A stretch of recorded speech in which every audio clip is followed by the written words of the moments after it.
Surgical strike, aid strike గురించి కేసీఆర్, కవిత అవాకులు చవాకులు మాట్లాడడం సరికాదన్నారు కేంద్ర మంత్రి కిషన్ రెడ్డి. సైనికులను రాజకీయాలకు అంటగట్టదని విమర్శించారు. కేసీఆర్, కవిత మాటలు దేశ సమరతకు విఘాతం కలిగిస్తున్నాయని మండిపడ్డారు.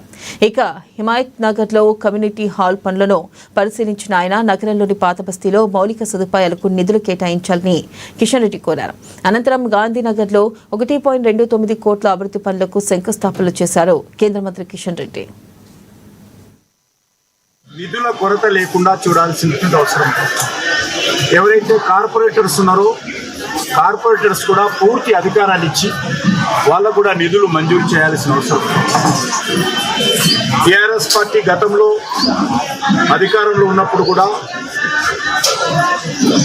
మరి వాళ్ళ పార్టీకి సంబంధించినటువంటి అభ్యర్థి మేయర్ ఉన్నప్పటికీ కూడా కార్పొరేటర్స్ను పూర్తిగా పక్కన పెట్టడం జరిగింది.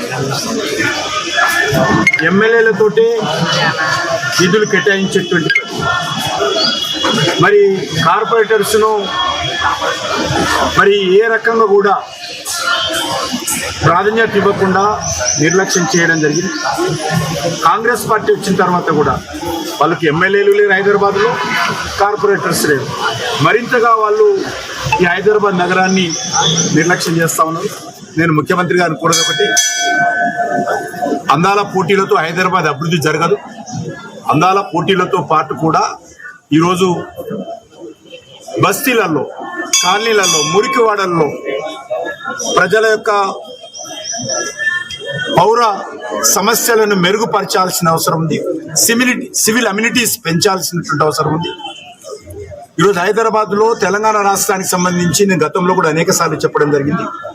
70% రెవెన్యూ హైదరాబాద్ నుంచి వస్తున్నప్పుడు కూడా హైదరాబాద్